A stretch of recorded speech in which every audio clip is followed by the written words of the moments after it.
Well, Justin, it's really great to have another conversation with another incredible friend. Trip Healey is with us. He is pastor of Ridge Church. Pastor Trip, it's great to have you on the podcast today, man. Awesome to be here. Really is my honor. Love both of you guys. Known y'all for quite some time. In and out of different seasons. This is a special moment. Appreciate it. Trip, you and I met in the summer of 2014. And so we've known each other, going on 10 years now, which is crazy. For you to hang out with me that long, I'm really thankful. And there's so many backstories here. But I was just to give some people some story. I was serving Church of the Highlands for a few years, and then was in a season of transition in June of 2014. And in that season of transition, while we were trying to pray about what was happening next, we decided, hey, there's this church that just planted a year ago in our own little town right now of Wetumpka, Alabama. Come on, Wetumpka. And I was like, we're just local church people, so let's just go hang out and meet some pastors and love a team. And we walked in the doors of your church somewhere around the last Sunday of June of 2014. And I would have never known what God was going to do through that simple step of walking through your doors and building a relationship.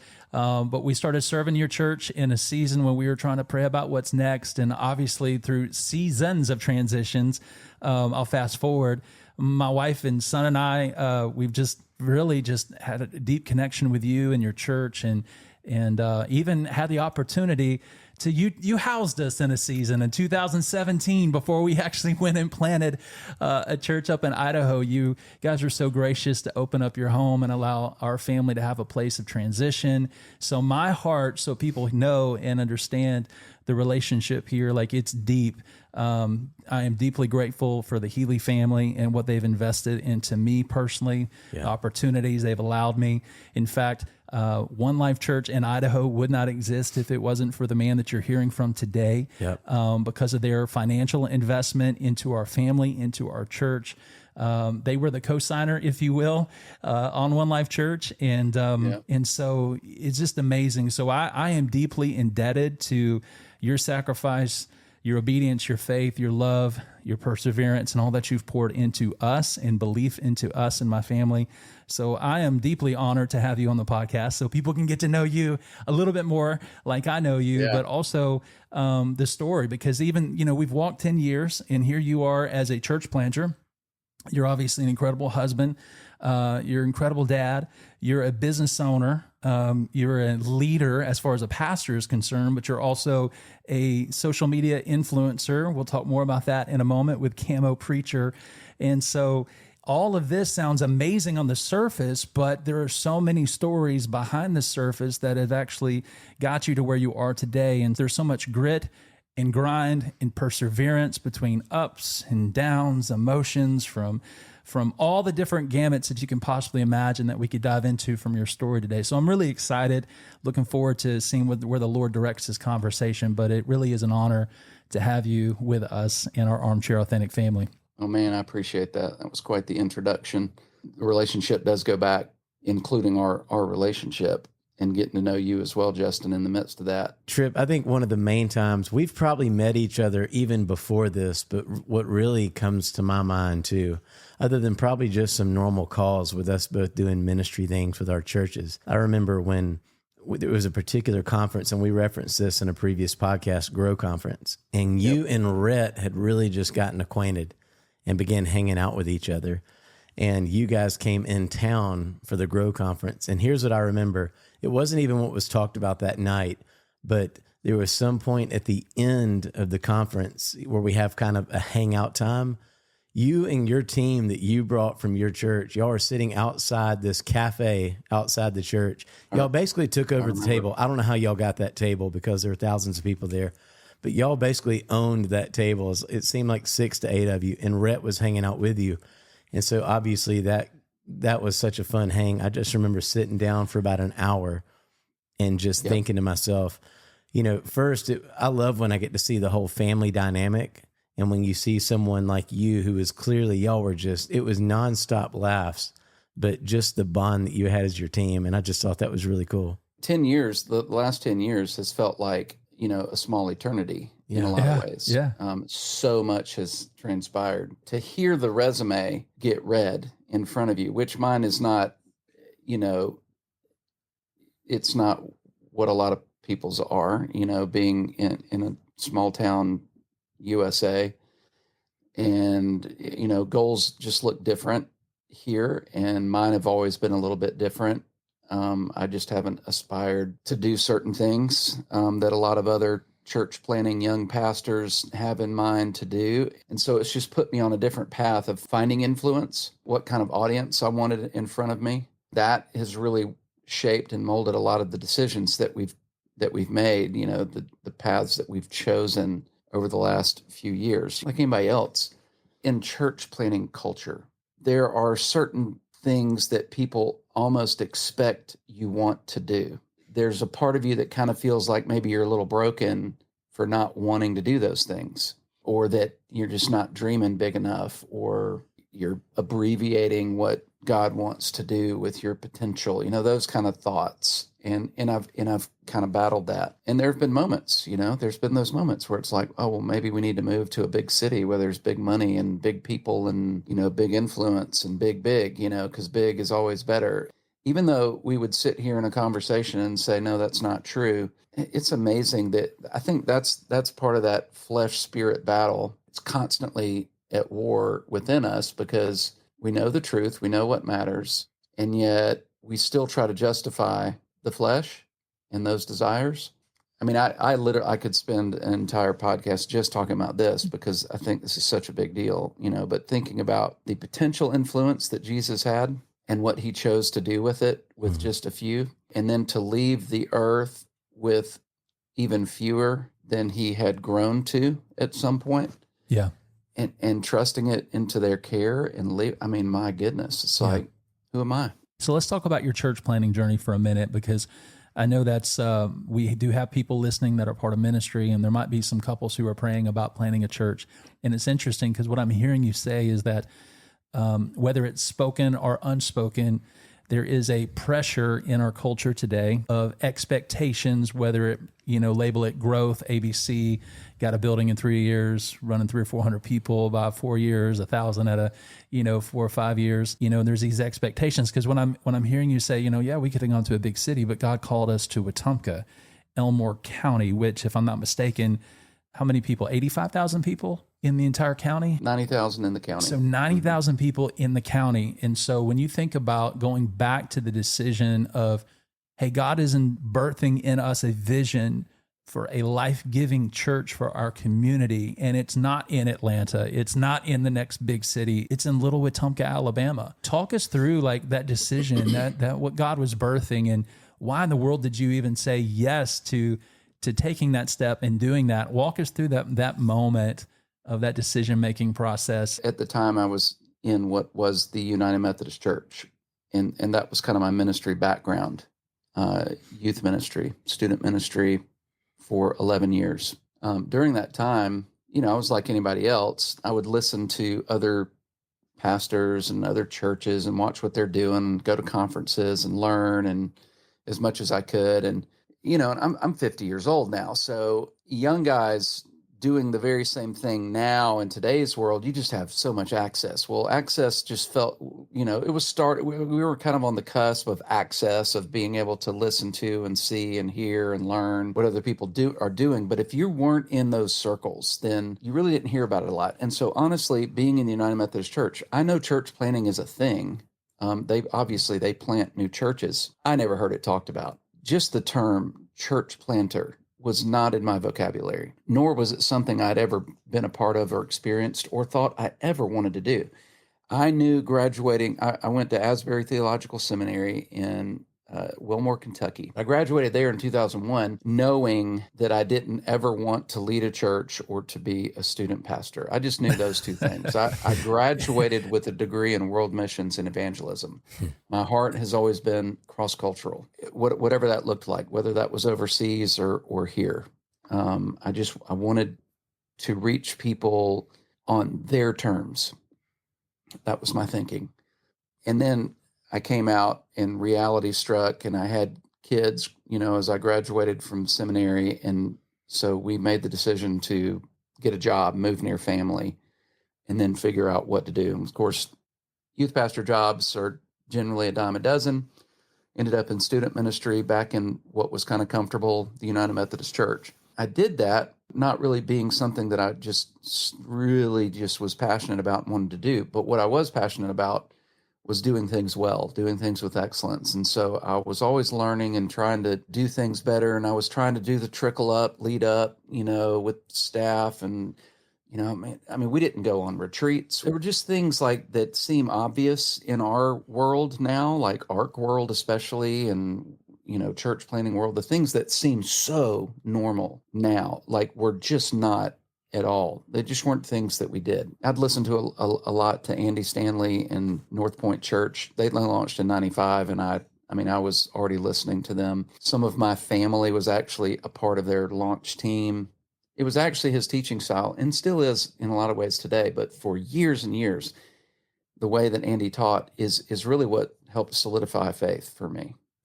I grew up in a Christian home. I don't remember the day that I accepted Jesus. I just grew into that. I made kind of an official declaration of that when I was around 13, but it was already stuff that I knew and I was confident and believed, right?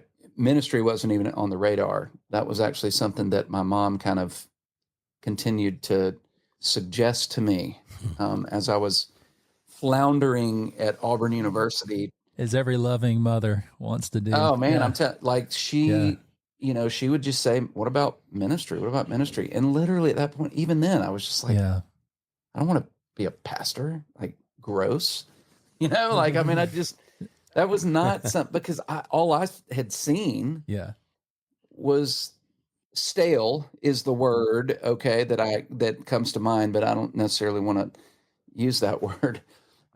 It just, as a kid, that's what it felt like. Right. I knew I needed to go to church. I knew I wanted to be there. I knew I believed in a heavenly Father. I knew that Jesus was my Savior. I knew those things, but I didn't really care for church. So that was kind of my background and upbringing, even though I was still there, Sunday morning, Sunday night, Wednesday night, and then a couple of times scattered in between. So you fast forward, I graduate from seminary, and I end up in student ministry for 11 years. But during that season of finding my feet, figuring out what ministry means, how do you do it? I mean, I remember calling friends who had become student pastors before me, and I was like, what do I do? Like, is there a book on how to do this? Yeah. I don't have, I didn't do this in seminary. I just got some classes under my belt and cross-cultural ministry stuff, but I don't, what do I do on Wednesday? I remember thinking that, it was still kind of foreign to me. But all the while learning leadership stuff and things that felt like I wanted to be a part of, but I didn't really even know what that was. I would go to Orange Conference. I would go to Drive Conference at North Point. Somehow, during all of that, I had never heard of Church of the Highlands or ARC. I don't know how, but again, when you're kind of in your bubble, you don't hear about certain things. Well, I had grown, so I read the book Visioneering sometime in the early or mid to late 2000s. I don't know what you call those numbers. The O's. The 08, 09s, somewhere in there. Oh yeah, good years. The O's, the double aughts, I think the double aught years. I don't know. Yeah,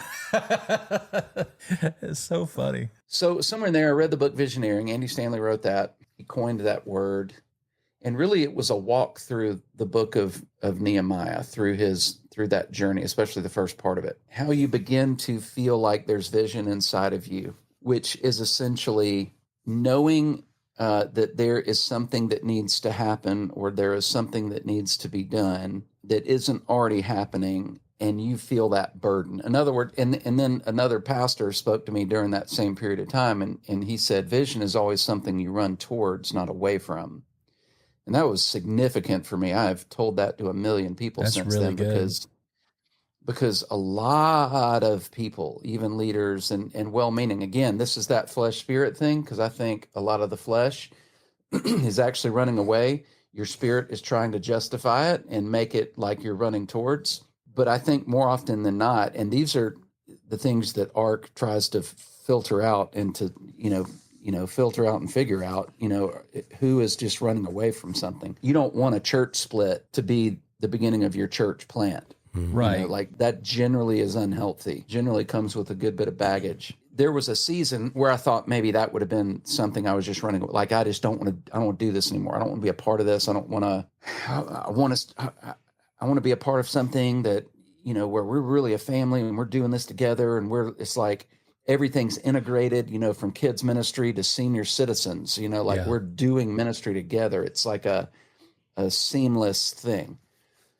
I had those thoughts, but I didn't know where they were really coming from. I didn't know what it could possibly even look like, but it kind of came to a head. And there was a season where there was a small group of us that were meeting together, and we all shared a similar kind of burden for something. We didn't know what, because it wasn't even about church. I'm telling you, it wasn't, let's go start another church.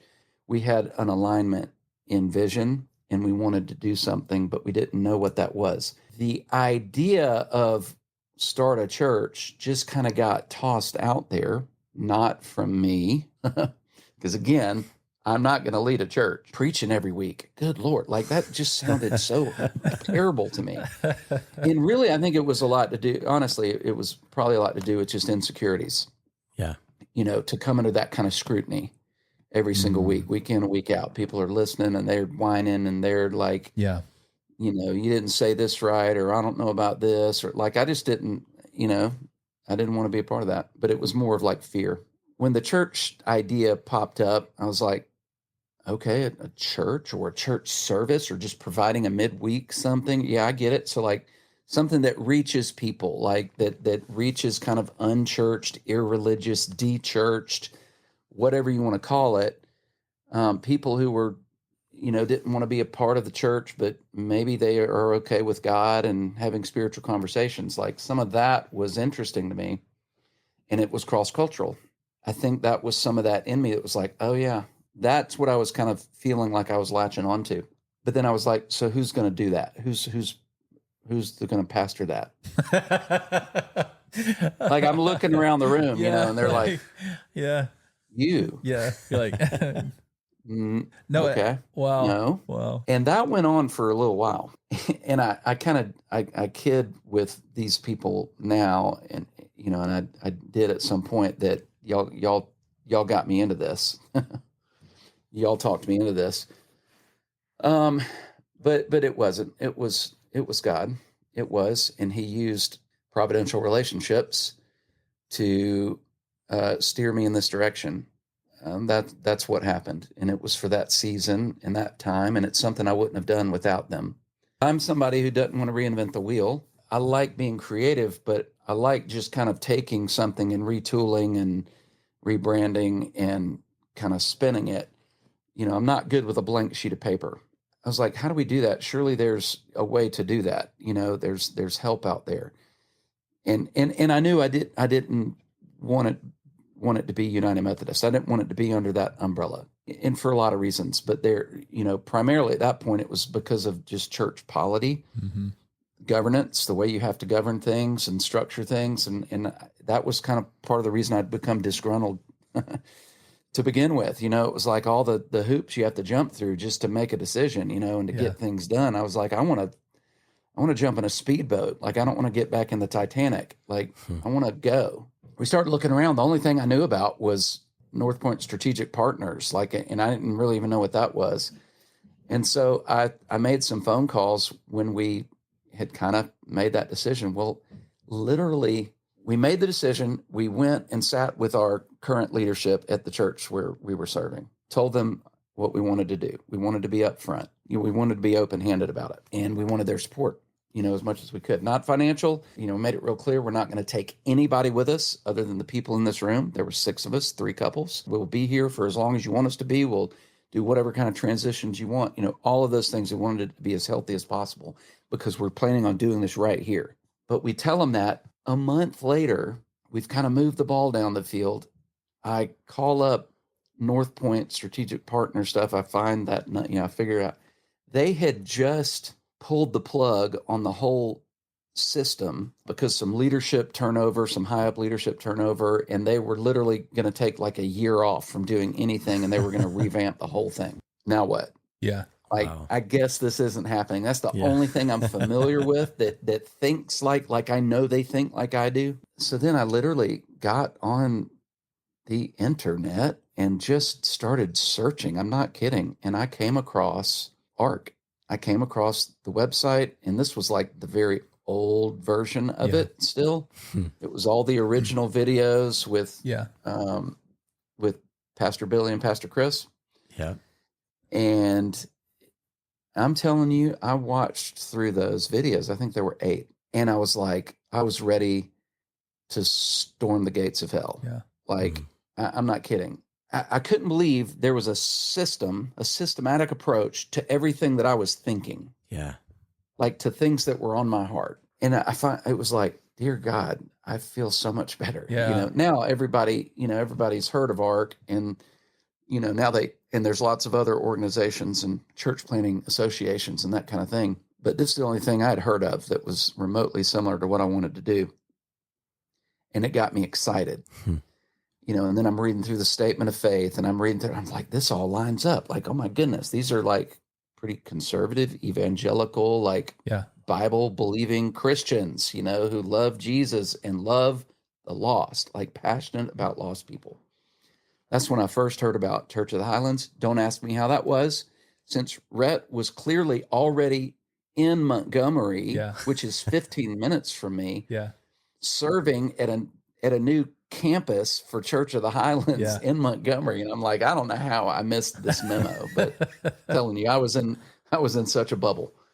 It was a breath of fresh air in so many ways. It really was, and then I read, Pastor Chris's book, Fresh Air. And, I was like, this is it. Like, this is what I want to do. Don't know how I'm going to do it. I'm really scared. About preaching every week. I'm scared. Like, I'm just being real honest with you. I'm scared of what, of the glass house kind of thing, the level of scrutiny that our family is going to come under. I've adjusted to those things. I still don't like it, because it's just a reality.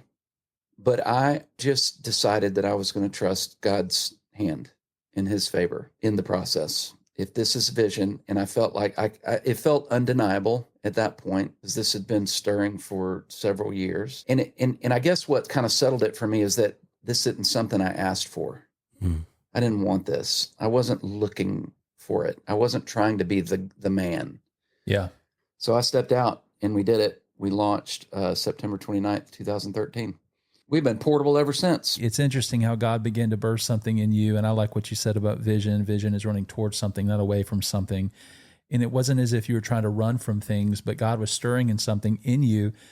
And it seems to me like you were like anybody else, like, you weren't looking at it from and I'm going to do this, and it's going to be me. We're going to make a name all for the glory of God, and let's go. But it was more a place from reality of insecurities, humanity, fearful. What are people going to think? I don't want to be in a position. I know what it takes to like have to speak every Sunday. I don't want that. But like, God, if nobody else is willing to do this, God, if you can use anything, you can use me. And you humbled yourself and put yourself in a place, not out of pride or arrogance or ego, but out of submitting to God in obedience to say, Lord, here I am, and I'll do this for your glory, for your honor, because I see a need, and we want to meet that need to reach the lost in our community. And I love what you said about trying to connect with people who, not to try to reinvent the wheel, but to take systems and processes and apply your vision, your personality, your thumbprint to that and make it your own in your community. And I know you won't say this, but incredible launch. I wasn't there, but I heard through the grapevine of being on staff at Highlands, seeing all the billboards for Ridge Church, driving along my way to the house. And I was like, man, let's go. And then a year later, I found myself connecting with you, walking through the doors and seeing something that was birthed out of some conversation and out of just, something that wasn't, that now is. And I'm seeing all these people, and you're a phenomenal communicator. And I'm just thrilled. I mean, Ridge Church is You guys have gone through some seasons, and now you're, 11 years in, and you're about to get into your first building, which I know you wish would have happened 6, 7 years ago. And so now you're at a place, if you fast forward, there's a lot of in between. You're getting ready to get into a new building in with Wetumpka. Talk to me a little bit about that really quick. This is that flesh spirit thing. There's that flesh part of you that's just like so desires to be in a building. And then there's that spirit part of you that's like, you don't need a building, and so, and even that can become a bit of a humble brag at some point, for us, it just was not it wasn't feasible. Like, we were healthy. The very first month after we launched, we made budget. Like we were like, our income has been great, from the beginning, and giving has been healthy. And so those have been there, but just the cost, it just didn't feel prudent to, try to force our way into a building when we were, we were meeting in the YMCA and we were paying very little for our space. Let's just take our time. Let's grow this thing, and we'll sock away reserves and all of that. And it just was slow. And I know there's a bunch of people who are listening to this, and that is the reality for most. Sometimes, churches like ours run into crazy circumstances, and somebody gives them a building or gives them land to build on, or, something crazy happens. But that did not happen for us. That'd have been awesome. We were praying for that, but that didn't happen. And so it was like every year, it was just like, surely by 5 years we'll be in a building. Surely by 10 years we'll be in a building. We finally just said, I guess we're just going to have to push forward with something. This is something that's hard to explain. It's hard to decide. Like, we all have our reasons why there weren't enough people here on such and so. Oh, well, it was because it rained, oh, the weather's bad. That's why nobody was here. Oh, it's because, the games were on. Oh, it's because of the Olympics. Oh, yeah. Like, pastors have every reason in the world. Yeah. Why attendance was the way it was. I mean, it's what we do. We're trying to figure out, why wasn't anybody here? Why were a whole bunch of people here? And there's general, ebbs and flows that we can generally count on. Yeah. Getting back into school or starting the year off right. Those are kind of general things, Easter, Christmas. But outside of that, it's like, it felt hard to explain. It's like, I don't know, like, why? And for us, we made the move into the high school where we are currently in 2017. So we met at the Y for 4 years. It was very small. There wasn't enough room. We had the big gym, we had plenty of room for worship. Plenty of room for parking. We only had 3 rooms for kids ministry. And when you have 350 people showing up on a Sunday between 2 services, that's a lot of kids in 3 rooms. And so we had to move. The high school opened up to us finally. I know this is normal stuff and, out in Texas and Atlanta and Nashville, but in Florida, but here we're the first church ever meet in a public high school in this county, for sure. We found favor, we moved in, and then we were thinking, this is it, because we've got plenty of classrooms, huge parking lot, and a big room to meet in. The one thing that lacked was lobby. There was no space for people to feel comfortable to hang out and to feel like there was community there. Instead, it feels like you're kind of being pushed out the door. We didn't think that was going to be that big a deal, because it was really our only other option outside of buying something that had the 3 big things, parking, kids, worship. This was it. Well, the transition's always hard, whether it's a positive, step or it's not. Like, it's hard. People get adjusted to even crummy situations and they want to go back to Egypt. That's just the way it goes. And so a lot of people left. Even when we moved into the high school, and everybody knew that this was a necessary move. And so there was just that, we lost that momentum, that energy, and that hurt. And I went through a really dark season that year. Very much burnout. Didn't know I was trying to do on my own, as far as like the big move back into the high school was like starting over. So at year 4, you've been blowing and going at the YMCA. Busting at the seams for what the YMCA could do and capacity, if you will. moving Very much at capacity, beyond it a little bit. Moving into the high school should have been a momentum shift to even, meet the capacity demand, if you will, open up more opportunity for the families to feel a little bit more comfortable, missing out on lobby space. But yet you're going through a season of what I'm hearing you say, burnout. And I know I've walked this road with you as well as you've walked roads with me. So if that's something you're comfortable getting into, we sure would love to help people with that, because it is absolutely a truth for pastors, for leaders, for husbands, for wives. You're transitioning out of portable to portable. So I think that in small town, there are just some different expectations that people have of not being a real church. I mean, we've heard all kinds of things, like, man, we can't wait to visit y'all one day when y'all get in a building. I literally could not even come up with a number of times that I've heard that. Like, we knew that was going to be that's a lateral move. It felt like, even though for me personally, it felt like it was going to be a step up, because we had some things that we didn't have before.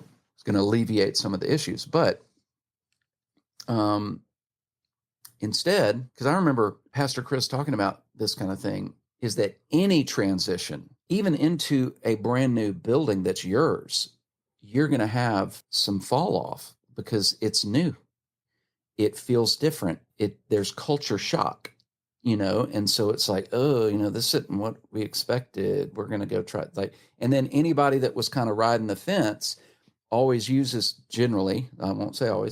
uses those kind of seasons and opportunities to just go ahead and leave. And so that happened. So it was like this season of just unbelievable busyness. I did too much of it myself. I mean, I tell people this, I was literally the one walking through the parking lot at the high school trying to figure out how it was going to be laid out, and how we were going to do flow, and how it was going to, how we were going to get guests in, and they're going to park here, and we're going to put a sign here. We're going to set up cones here, and there's going to be flags here. To that kind of detail, I was still the one doing that 4 years in. But it was because, who else is going to do it?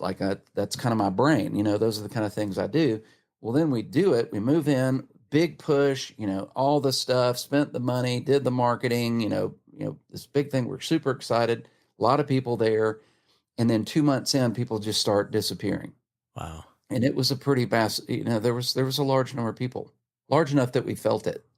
Man. And that's very defeating. And it got dark for me real fast. And there was just some unhealth that I was unaware of. I wasn't hearing a lot about burnout and protecting yourself. And it was all mental. It was emotional. It was in my head. But the way I described it to my wife is that I just felt numb. I literally felt numb. She knew I was going through it, right? Like, I was really having a hard time. And she finally forced me to have a conversation about it, because I'd rather isolate, it's terrible. Like, terrible decision to self-isolate when you're having dark thoughts. And I'm still learning this. Like, this is very hard for me. I have to choose to not do this. But she forced me, she asked me, she said, what is it that you do get excited about? What brings you the most joy right now? And my immediate answer was, when anything comes to an end, when a Sunday morning comes to an end, Man. When a meeting comes to an end, when a prayer meeting, a staff meeting, an event, anytime it is over, that's when I feel good. Wow. Yeah. Yeah.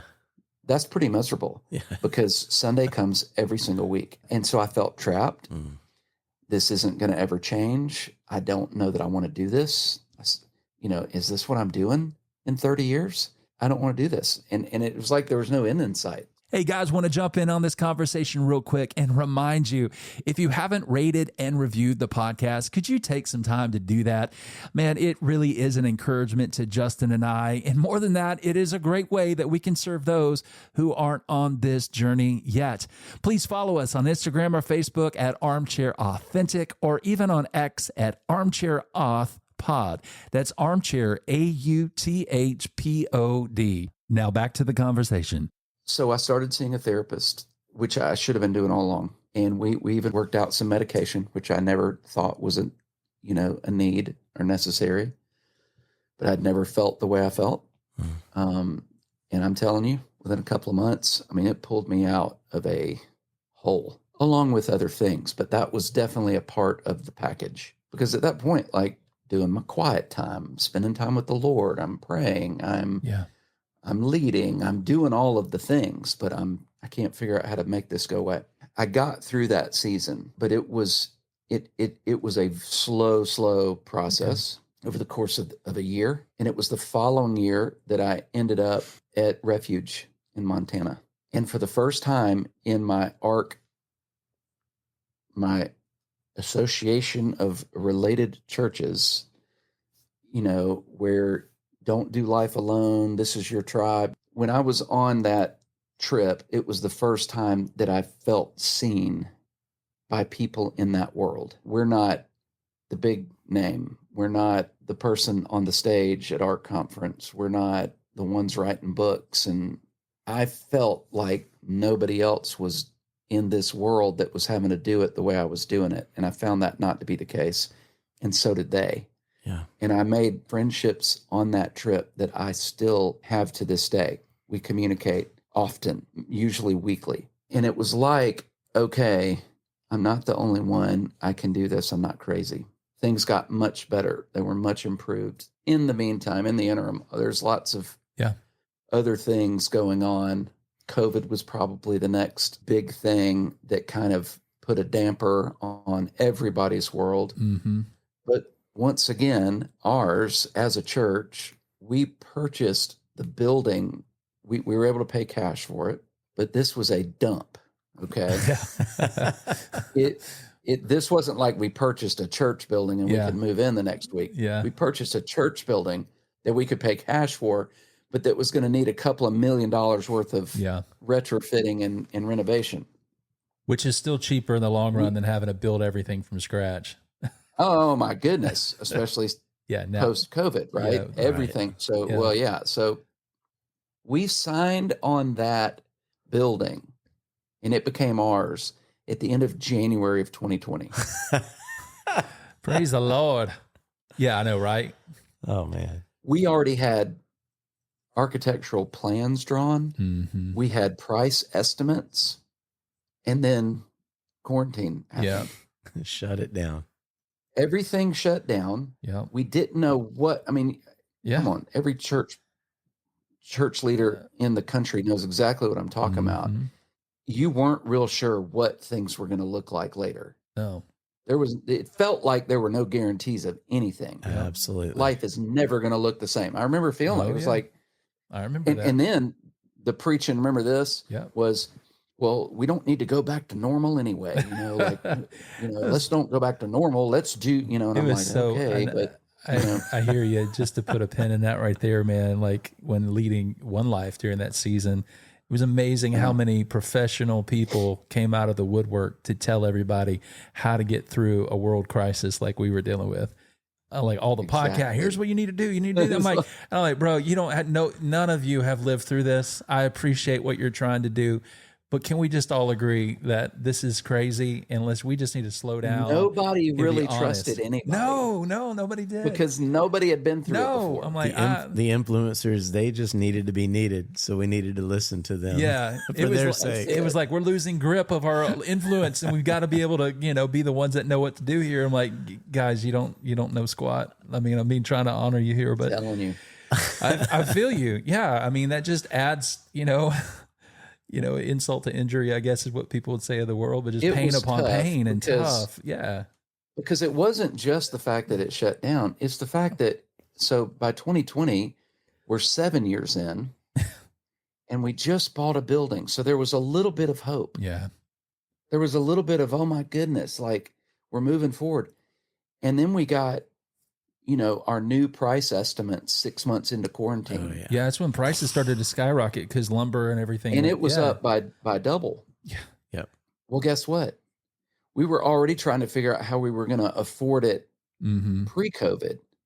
Now we knew we couldn't, we can't do this. Yeah. We can't do this. Now we own a trash building. This wasn't like, well, man, just get in there and tear down some walls and set up some metal chairs. Yeah. No, we're talking like the roof had been lifted off of this thing and there was mold everywhere. This was that you couldn't go in this building. Like there was tons that had to be done. Yeah. So, but we knew that and we were fine with that. That's why we got a good price on it. Well, also people that aren't unaware of Wetumpka in that area, there's not a lot to choose from. without building from on your own. scratch on land, right? And so you're having to make the most of what is in your area and steward that the best you can. And you guys still made the right decision. Just didn't feel like it at the time. We did. Yeah. We did. Yeah. But then it was, and every leader again understands what we were feeling, because here we are, like, we're apprehensive. It's like, what should we be doing? What should we get into a upside down in debt, some kind of mortgage situation that we are hoping to be able to afford, but we're not confident we can afford. It's like, oh, but statistically, when you move into a building, you're going to double within a year. And I'm like, I don't trust that anymore. Maybe, but I'm not counting. I can't count on that. Yeah. So we're just like in super duper limbo. And guess what? So is everybody else in the church. Yeah. You've got your committed few who are gonna, they're ride or die, but most people aren't. And they're like, I don't trust that y'all are ever going to be in a building. You've said that before, and there continues to be reasons that you're not. Now at this point, with what happened when we moved into the high school and then going through quarantine and people staying home and all of that stuff, we felt that more than any, a big church can experience that, and you see it, but it doesn't hurt like as much. Like I say that loosely, like I know there's hurt, but it doesn't necessarily hurt your pocketbook like the way it did us, unfortunately. And we stayed pretty doggone healthy, honestly. We we were watching churches shut down left and right, or having to come together or whatever because they couldn't afford it. I mean, we weren't in that boat, but we definitely were feeling it. We're still portable. We're still setting up and tearing down every single week. People know that. New people show up because, there's always new faces, always. New families showing up all the time. But I think they get there now, and it's like, I don't know that I want to do this. I think I like it. I feel like I could be a part of this, but people just don't serve. Like, it's weird what happened. Yeah. People don't serve like they did. Yeah. And I think we're starting to maybe turn a corner with that. We're starting to see more of that, but maybe it's because we're getting ready to move into a building. Maybe that they're like, oh, now that there's an end in sight, we're going to jump in. But we finally just made a huge faith call. And just about a year and a half ago, we just said, we've got to do something. We own this building and we don't know that anything's going to change. We've got to get out of the high school. We've got to get in a space that is ours, and then see if something's going to happen. But we won't be able to see that until we make that move. That's how it has felt for a long time. And so we just said, well, we got to do something. Well, we can't afford the whole deal, but let's just remodel some of it. Let's fix up the outside. Let's do a wing of it. 4,000 square feet is just like kind of going to be our kids' space at some point. But we thought maybe we'll revamp it. So you're phasing this building, is what I'm hearing you say. Yeah, we just decided we'd phase it, but with no real time frame. Yeah. Let's do what we think we can afford.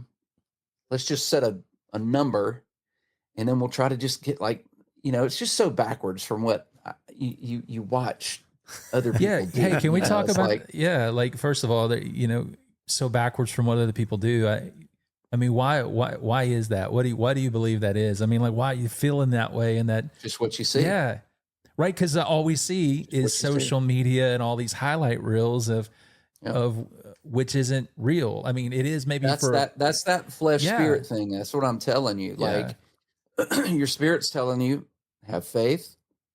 Your process is the right process. God's going to lead you, make good decisions, which is what we were doing, all of those things. Yeah.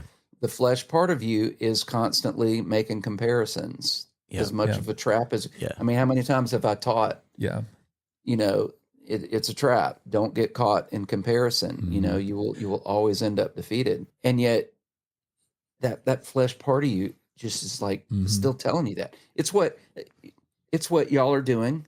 You're looking at other podcasts, or when are we going to be like that podcast, or when are we going to, we've got this many now. We just do it. Well, it's it's human nature.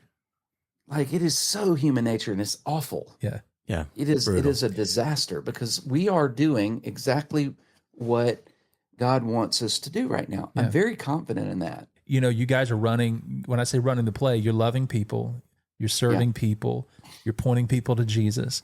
You're discipling people in small groups and relationships.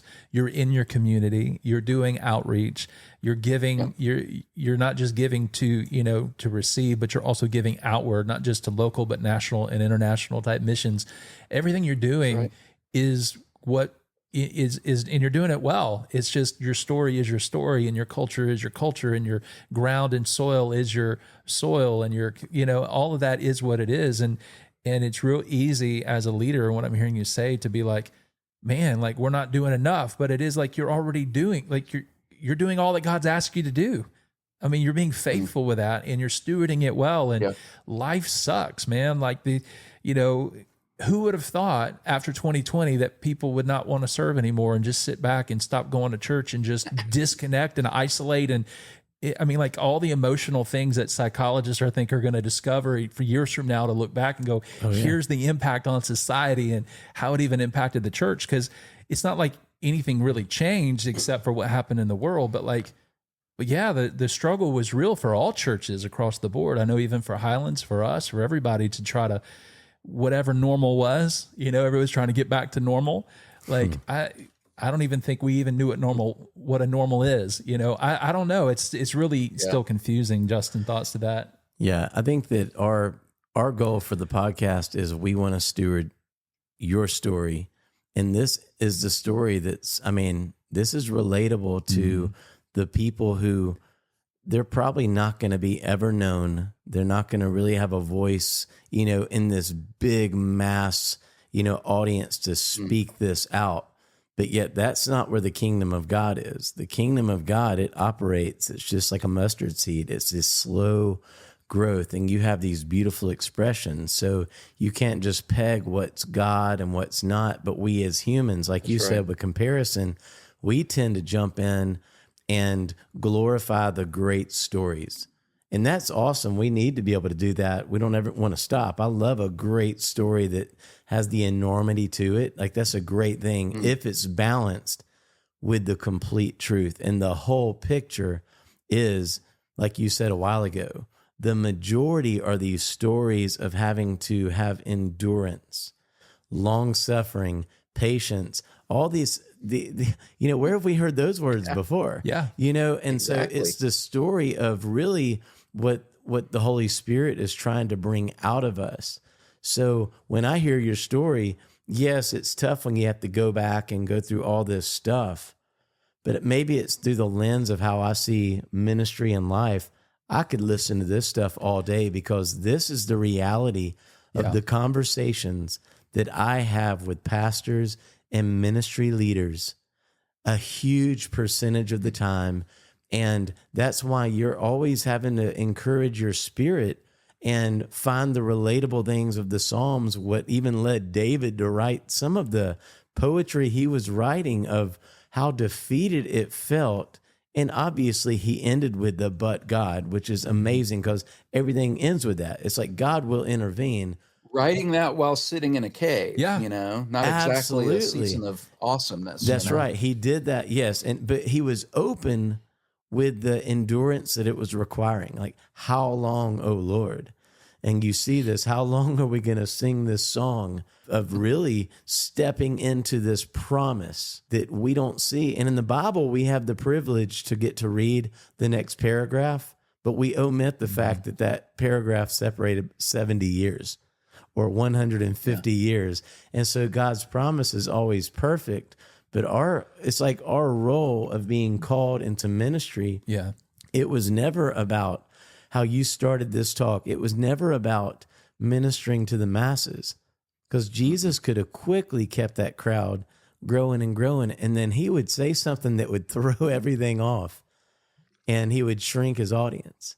Eat my flesh and drink my blood. They didn't like that message. And then you can follow me. And people were like, I'm out. I'm out.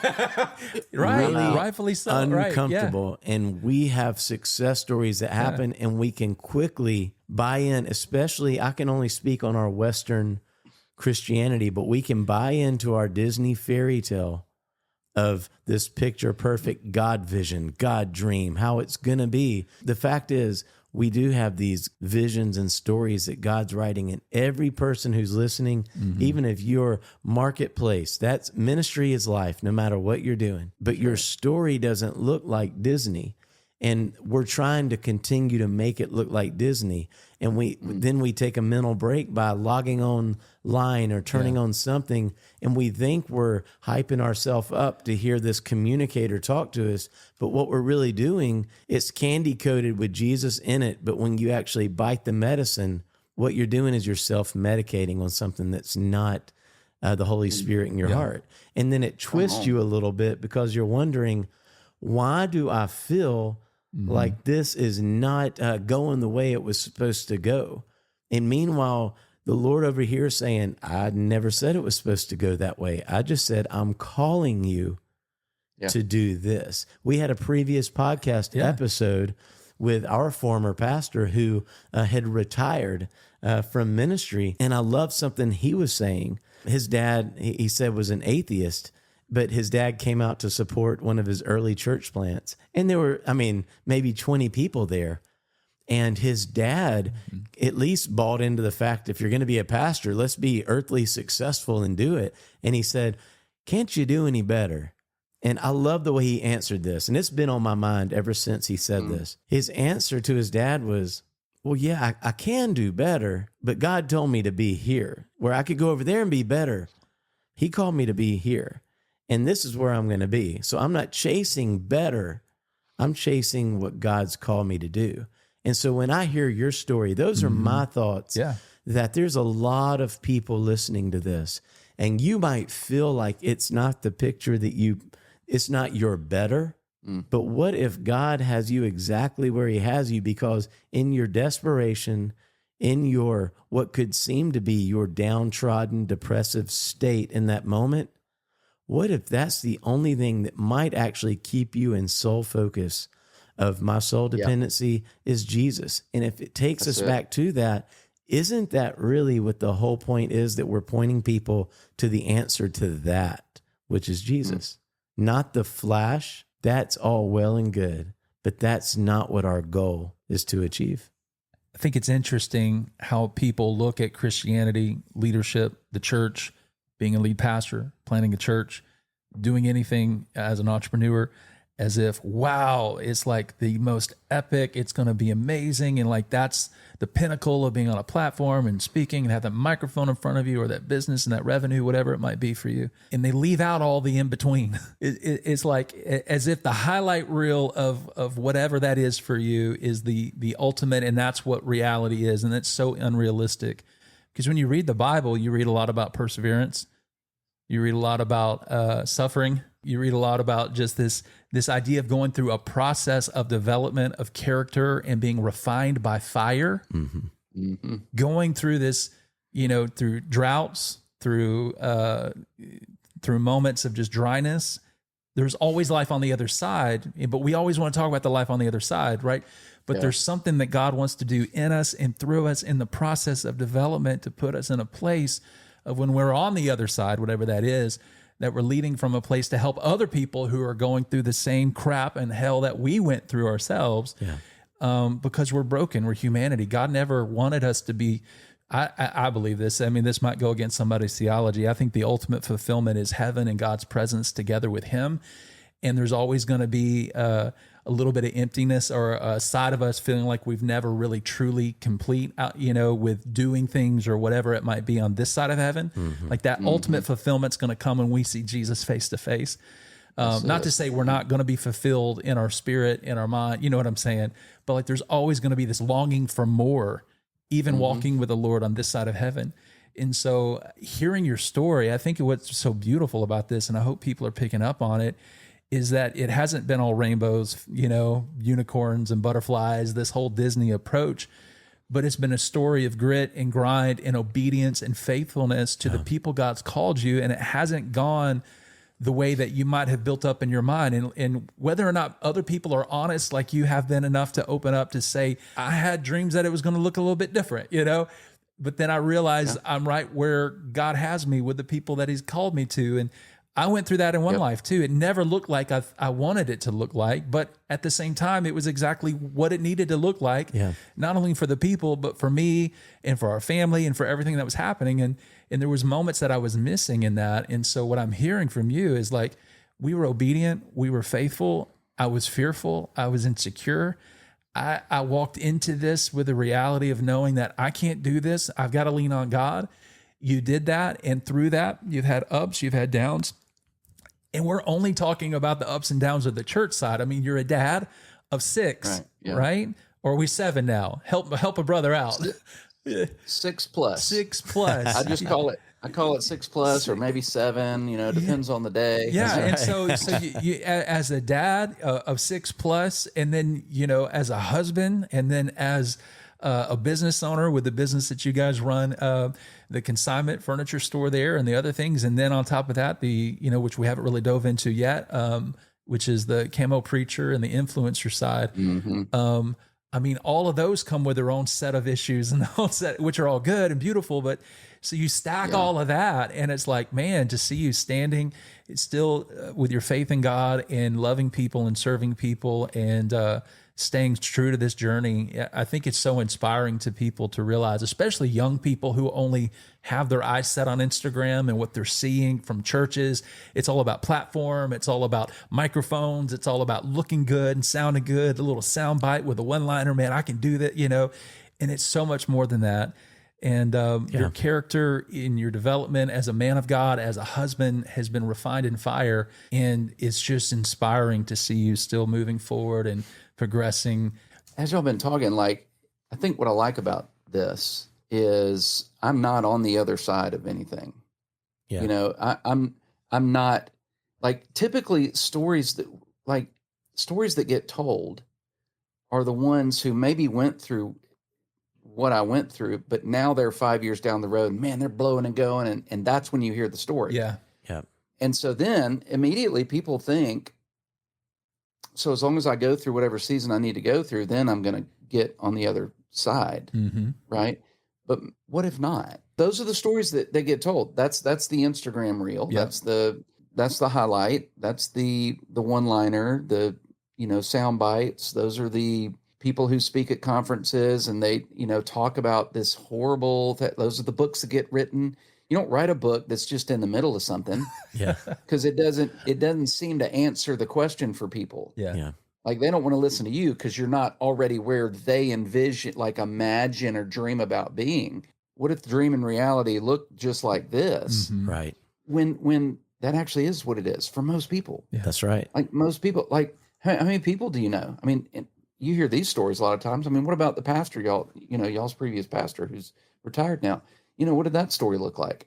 What if it was just like this for 30 years? Right. And that was the story. His Exactly. faithfulness, his, Yeah. willingness to stay in the mundane and the grind. And that for me is, I think, what I've been grappling most with. And it's the reason that I've tried to stay pretty creative with what we do personally, even just ministry outside of Ridge Church. Yeah, so let's talk about that. Talk about Camo Preacher and Okay. the vision and the inception of Camo Preacher. I went through a divorce back in 2006. I had 3 kids from that marriage. My now wife, Rebecca, we got married in 2009. Through IVF, we have identical twin boys who are now 12. That's a story in itself. Wow. Because we were going to lose them. We were told to abort to end the pregnancy numerous times because of a condition they had in utero, and we chose not to do that. And so there were some issues, all through that pregnancy, and then some beyond as well. They were born very premature, and now they are beautiful young men of God. Right. So now we're at 5, and then we went and we adopted a little girl with Down syndrome from China in 2016. So you throw that in the mix. In the meantime, we just always have people living in our house. I don't really, Rhett and Linda can attest because they lived here.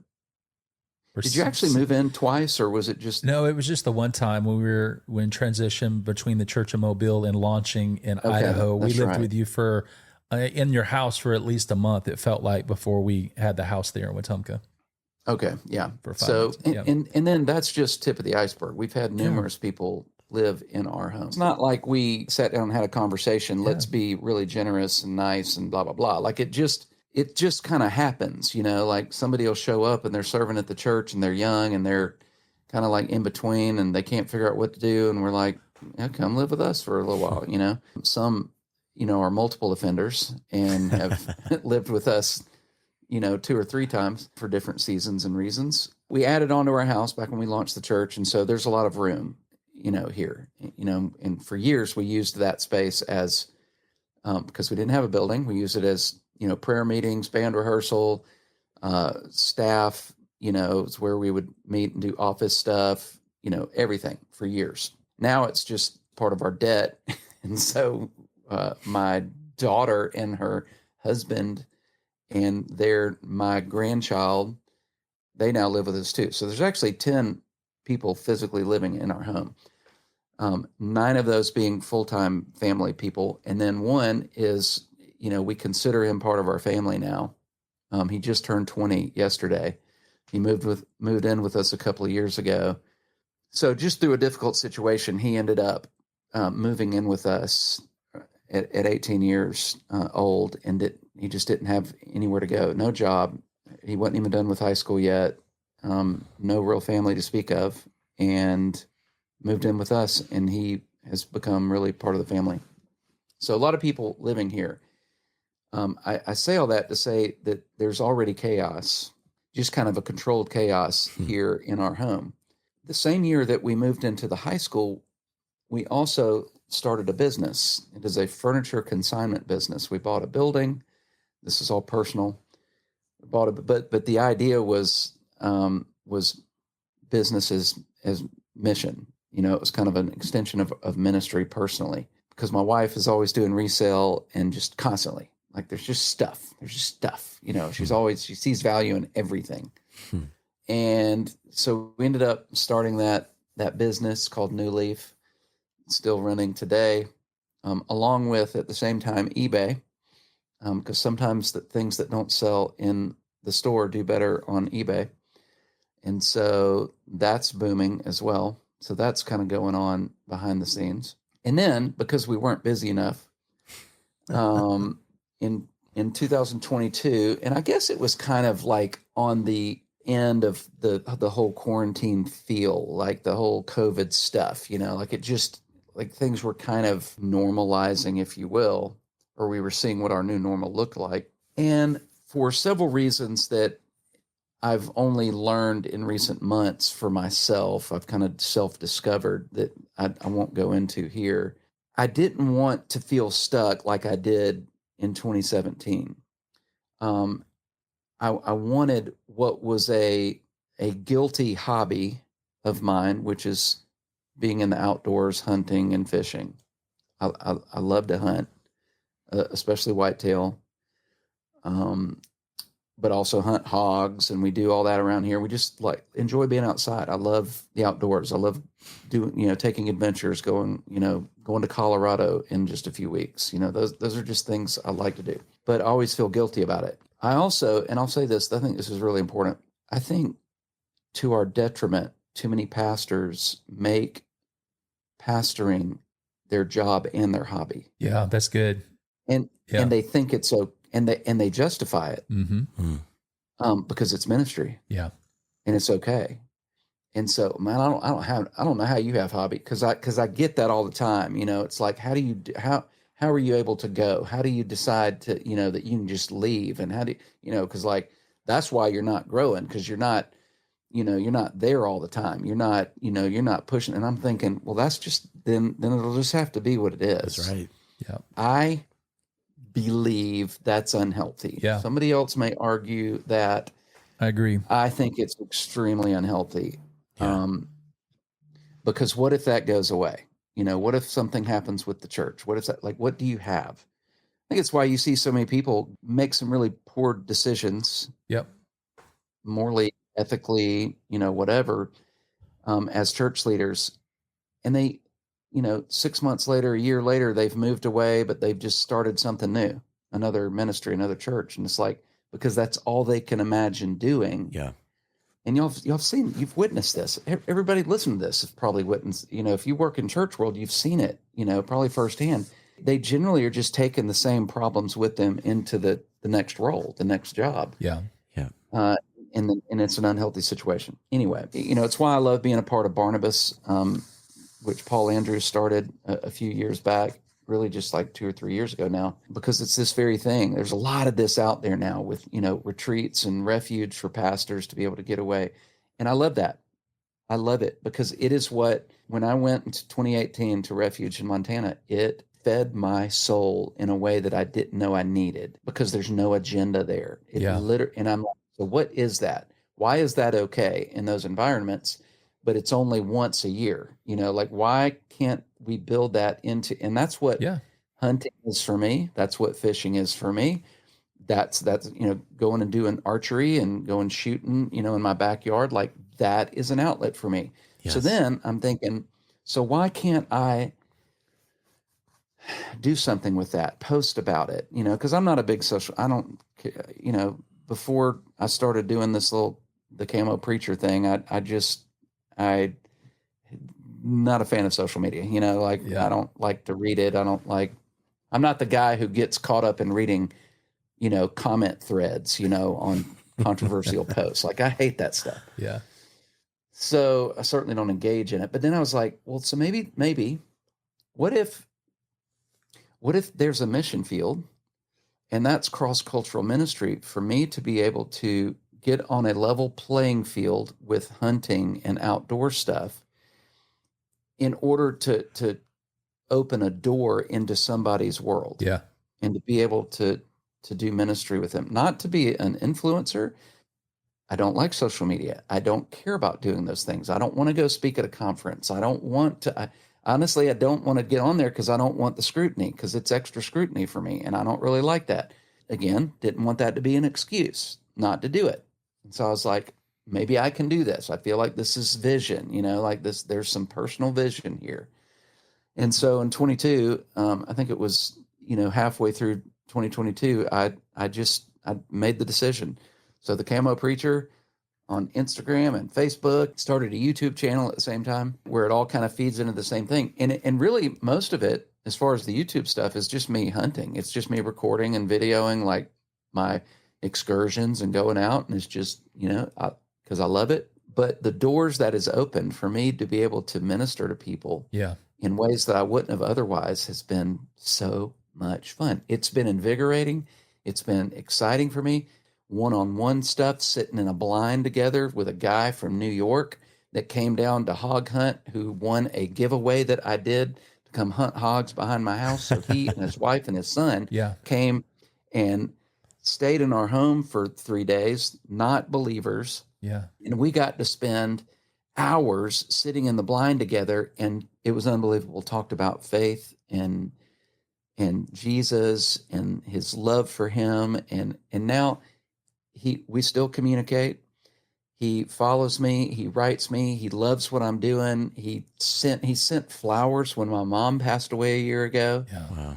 I mean, it's been like, those are I know it's just one person. Oh, so you did all that? Like, it's okay to go do all that for one person? Yeah. Mm-hmm. Why is that a problem? Like, I know I'm still being paid, like, by my church, and I'm still, like, full time, and that's not going anywhere. And so I have responsibilities. There are probably seasons where I got to dial it back a little bit, but it's okay for it to be there. Yeah. Yeah. Like, it is not in conflict or competition Exactly with church ministry. And that's where I think we run into it. So for me, it's like hobby as mission. It's giving your hobby purpose instead of it being the hobby that just distracts you and takes you away from your family and your job. Mm-hmm. That's where I felt guilty. But when I did the work to make it a mission field, to choose to do it that way, somebody who is enjoying his hobbies, loving Jesus, sharing him when the time is right, when it's appropriate, when I feel prompted by the Holy Spirit. Why are more people not doing that? I think we need to figure it out, and we need to do a better job with that. That's why I'm doing it. I think it's wonderful to have our hobbies and passions because, if the whole mindset is, you go out and you're making disciples of all men, if we get caught up within our church walls, we're missing the whole opportunity that's out there before us. God gave you the wiring. He gave you the interest that you have. Obviously, we're in a modern society now, so it's not like you have to go out and kill to eat like you used to. It was a need that you actually had to go out and do it. But it's right. Like you're getting to go out and there's a wiring other than what's intrinsically placed in all of us. There's design. I've heard it said by Pastor Chris, your design reveals your destiny.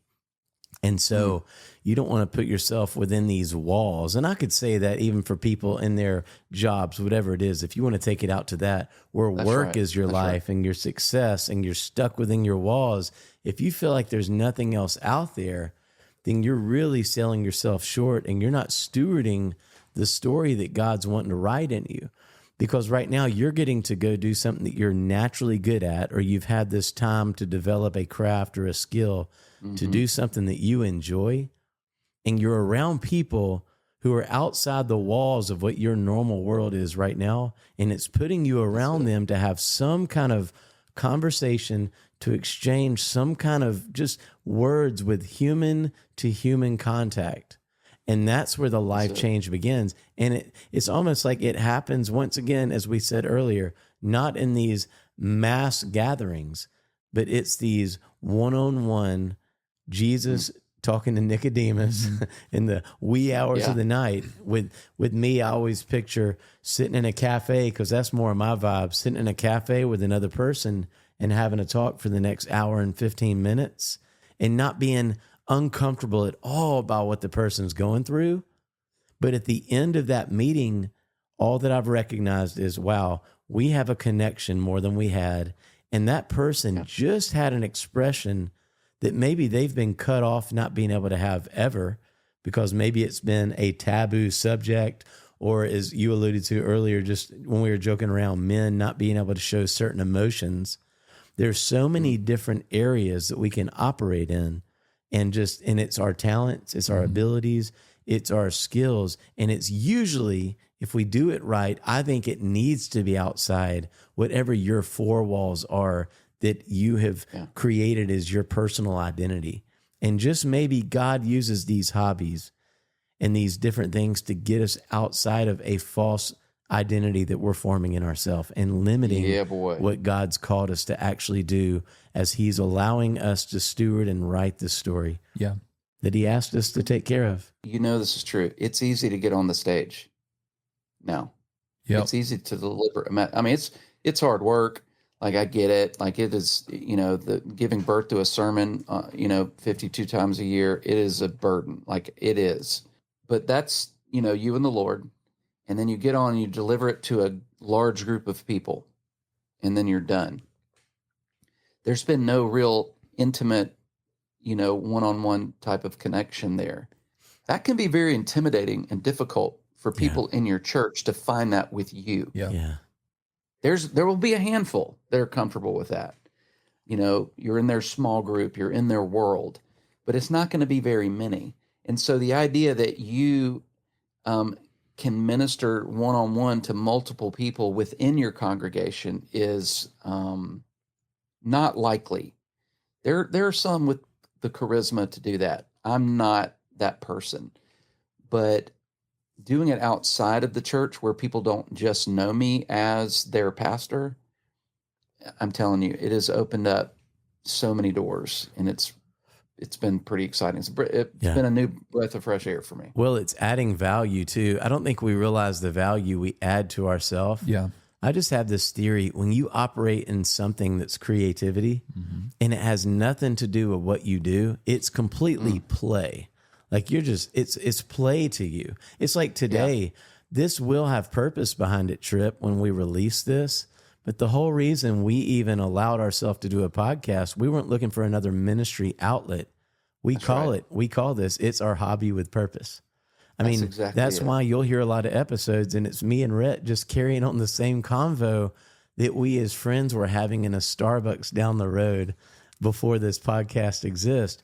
But the byproduct is I'll come back into situations within what I do. So if that's what I do as a pastor, if that's what I do as a worship leader or a consultant, it's almost like by occupying these other spaces, I come back in and I'm almost filled up and I have more to give based on what I've also been doing in these other domains. So what you're doing with Camo Preacher, it's the same thing. It's giving you these hobby opportunities outside that it fills your tank with stuff that you really love, but it's also creating stories that I could imagine when you come and communicate to your congregation, you're now creating sermon material that is fresh and you're not reliving the same story that you're repackaging. That's fine if you do that, by the way. But it's always nice when I have something fresh from somebody and I realize, okay, good. Absolutely. They're still moving on and not living on a past success and trying to repackage it is relevant for this 2024. And what it's doing, it's adding to your tool belt and it brings you life. And I think it brings you longevity, helping you continue for the next years, the Lord willing, being steadfast. You're adding to your tool belt with all this. And I think it's remarkable hearing what you're doing with Camo Preacher. To be creative with my natural gifts and interest. And I want other people to do that. You know, I want you to show up at church and I want you to worship with your church family. And I want you to be involved in a small group and to, even lead a small group at some point and to disciple one another. Yeah, I want you to do that. And then you've got your 9 to 5 and you've got your kids and your family. I get that. But is there anything that you'd love to do? How can you creatively perhaps use that? Yeah. As a way to reach people? You've got an opportunity to steward well the time you have. That's right. See, I know there's a lot of people listening right now that my hope is that they're hearing that when you take care of your soul, you're able to take care of other people. Like you can't, especially if you're a leader and a pastor, you can easily talk yourself into, like you mentioned earlier, Trip, about, I can justify how I'm giving my life away in so many areas and that my hobby is the church. And it's like, if you read the scripture, God never really called us to just be a church that exists within the walls. He called us to be the church. The church isn't for walls. The church is who we are. And we're called to be an extension of Christ, his love to the community and to the people and to the passions and interests that he's put within us. All that to say, it kind of is an ongoing conversation for Justin and I, is that learning how to steward your story, your interests in a creative way to be able to reach people and ultimately to love people the way that God has loved us so that we can point people to God's love. Because this is where true fulfillment comes from. But if you're a leader, like, you shouldn't feel bad about having fun. Like, I asked the pastor this the other day. I said, man, what do you do for fun? He's like, I guess the fact that I can't tell you what I like to do for fun, probably not a good thing. I said, exactly. It's unhealthy. It's completely unhealthy. You're sick if you're not having fun, because how can you pour out to other people if you're not being poured into? So yes, God's word, yes, prayer, 100%. yes, worship, yes, relationship. But you got to be able to learn how to take care of yourself before you can take care of other people. And I think the reason that, I led to burnout, and I can't speak for you, is that I didn't take care of me very well. I didn't learn how to rest, and not like shut off and sleep rest. I mean, like, learn how to fill my soul with things that I actually enjoyed and that I loved, to where then I could take care of my wife and take care of my son and take care of my family, because a healthy soul equals a healthy family. And if you're a leader, equals a healthy leader. If you're a healthy pastor, which then in turns a healthy church. You got to take care of your soul. You got to sustain that, because this is not a sprint, man. This is a marathon. Going on a retreat once a year, doing something like that, that's part of it. That's part of it. Exactly. That's helpful, but that's not enough. Like, I have a hobby. I play golf. I mean, I go do that. I play a round of golf, every few months. And I'm like, okay. No. Like, that's not what I mean. Like, you need something that is just you having fun once a week. You've got to be able to unplug a little bit. When do you hear the success story of the guy who doesn't have that? The only people that you aspire to be who are like that are the ones who may be leading really large churches or big ministries, and they're speaking at all the conferences and they're traveling all around, and they're so, that's, how can I do that? And it's like, those people are few and far between that have very healthy lifestyles and family life. Yeah. And good, healthy balance in their life that have figured it all out. There's so few. I mean, Billy Graham, I can think of. I've heard too many good things about how he actually managed his personal time and what mattered to him toward the end of his life, and the way, I'm sure it wasn't perfect all along, but he clearly had some healthy boundaries in there somewhere. It's just like, how many, more often than not, it's, those are the people that they're writing books and they're traveling and they're da-da-da. And everybody knows who they are. And then everything comes to a screeching halt. Yeah. Something happened. Yeah. Yet another scandal, yet another thing. Yeah. I heard a leader say, and I hope I don't botch this, but I heard a leader say one time, I don't take a day off because Satan doesn't take a day off. And if he doesn't take a day off, then I'm not going to take a day off. We got people to win for Jesus. Yeah. And I'm like, yeah, but when did the devil become our example? Is that the one we're supposed to follow and look at and let that that preaches. Preaches. Jesus, God himself in creation, Jesus himself always showed that there were times where he pulled away from people, and and for him, he liked being in gardens and he liked talking to the Father in quiet places. For you, it might be hunting. For you, it might be fishing. It might be the coffee house, wherever, whatever it might be. It might be sewing.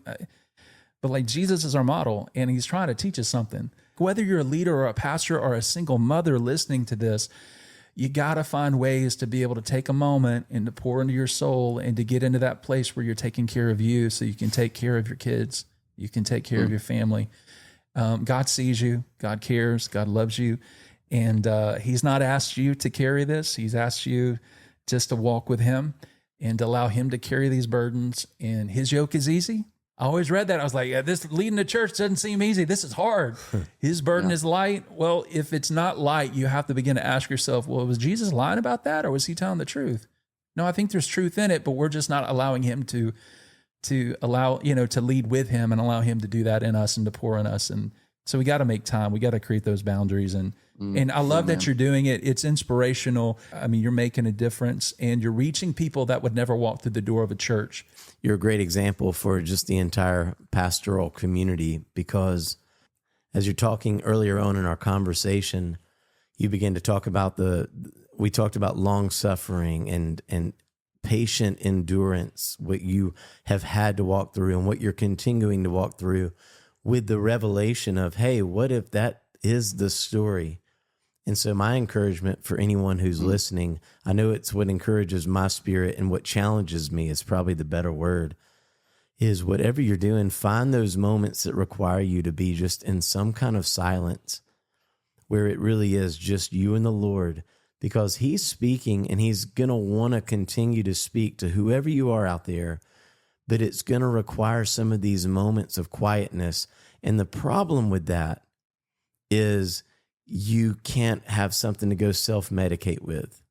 And the struggle is when you finally have that time to relax and be left with your thoughts, and really more importantly, to get that open doorway into what God is speaking to you. You might try to go reach and medicate and listen to something else, even if it's good. And so to take that a step further, even as we're talking about busyness, even in the name of Jesus, we can busy ourselves where there's no end. And what it can actually do, it draws us away from the very words that God's wanting to speak to us, that he can only speak in quietness and trust. And it builds up in us that muscle, not to go try to be what we're seeing explain to us that we have to go become, the highlight reels, but we actually get to draw into the calling that actually might be, I've called you to this. Yes, you could go do something better over there, but I did not call you to better. I called you to this. And so I'm encouraged when I hear your story, Trip, because this is something that people right now, they might be praying, what are my next steps in life? Or, man, why does it seem like something, what is wrong with me? Why is something always on me? And my encouragement is, it might not be that anything is wrong with you.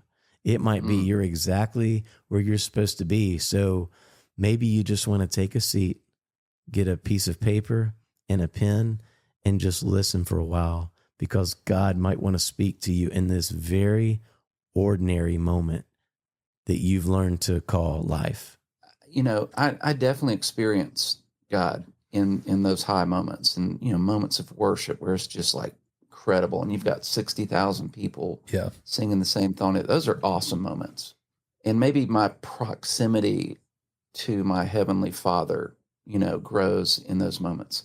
My faith in God grows on the opposite end of that spectrum, when things are just not going well and I choose to trust him anyway. That's when my faith grows. It's awesome to experience, and that gives me some energy and some momentum, you know, those big moments. But it's the mundane, it's the grind, it's the hurt, the pain, the misery. That's when faith grows. We have become the men that we are today because of what you just said. Trusting God in the middle, in the moments, in the mundane, in the hard, in the refiner's fire, in the moments that aren't the epic. And that's where your faith is built. And I love your heart for that too, Trip, because you explain the spectrum of, there is that big arena, whatever that looks like. It might be 4,000 in a room, it might be 100, but it's that larger group, but then it's that intimate environment, and to have that combination. And then in the middle, it's even those people you're just kind of doing life with, your cohorts, but it's this spectrum of all of these colors coming together that really end up making us who we are. And I've seen the fruit from you, just to even say this as we draw this to a close, because, you know, Trip, me and you were able to be two of the three overseers for One Life Church when Rhett went and planted that. And I know for me, you and me have probably had, other than just passing by, we've probably, I would say, 7 to 8 meaningful, where we've actually had conversations. And you just getting to see all this that you're saying now is really cool, because this is my first time to get to hear a lot of this. I know you and Rhett have this close friendship, and y'all are able to talk on this. But as the audience listening, I love this story, because these refining times that you're going through, I got to hear some of the finished product, because I would watch how you would lead some of those overseer meetings with me, you, and Danny. And it always came across to me in such maturity, but I never knew your story. And so when I hear what you've been through, it explains it. And my encouragement again to people listening is, you might be in the toughest times, but you might not realize the amazing development that's going on in your spirit, because there's a moment coming when you're this tree that just seems to be planted. Your leaves are always in season, but somebody else around you, there is a crisis coming their way, and they need to seek refuge. They're immediately going to the trees that have covering that can actually protect them. And God may be growing that tree in you right now in the season. And in Trip, man, I got to see the tree that he's grown in you all these years. Yeah. And it just speaks so much to your character and your integrity and the pastor that you are. And really, more importantly, the person that you are, Trip Healey. Dude, I really appreciate that. Spiritually blushing. I really am. I'm humbled by that. That's not a humble brag. I really do appreciate that very much. How can people get in touch with you as far as following you on social media? Any outlets that you want to, anybody that might be listening, say, hey, that camo preacher, we're like, what's up with that? Where can I? Literally anything. I mean, that's really what I tell people now, is just to go there, because that's where I post. I'm not good at the personal stuff. You know, my wife will do that for me occasionally. So literally, the Camo Preacher, all one word, on all platforms. So even TikTok. I mean, and I'm not a great TikToker, but I'll throw my reels, and so I'll create it for like Instagram, and then I'll put it on there. But Instagram, Facebook, even my YouTube channel, it's all the same, at the Camo Preacher. And then you can even send me an email if you want, thecamopreacher@gmail.com. I love that you guys are doing this. I really do. Because what y'all are doing is exactly what I was talking about. I remember when Pastor Rhett was talking about this, but I remember him starting to talk, man, Justin and I are talking about, doing a podcast, because like I want to do something. I want to, just do something a little out of the ordinary, get creative. And I was like, dude, please do that. That would be awesome. And you've followed through with it, and you're doing it well with excellence. And I think it's gonna go a long way. On the next episode of Armchair Authentic, the one and only Mr. Talkbox. When I was touring with Toby Mac, even with NSYNC, everything was given to me, guys. Like I was living a superstar life. I was making money. All I did was wake up on a tour bus, and I had a security guy. If I got off that bus, wherever I wanted to go, that security person would take me there. That's how crazy it was in the pop culture back then. Yeah. It didn't take any faith to go out there and be a superstar. Everything's laid out for you. And to somebody, that sounds like the dream. It is the dream. Exactly. Without God, for sure it's the dream. I've never told this. We're about to get into some juicy stuff, man. Woohoo! I feel it, feel it, feel it, feel it, feel it, feel it, feel it, feel it. Thank you, Armchair Authentic. Man, we're really looking forward to that episode. But until then, we'd love to hear from you. You can reach out to us at info@armchairauthentic.com. We'll see you next week.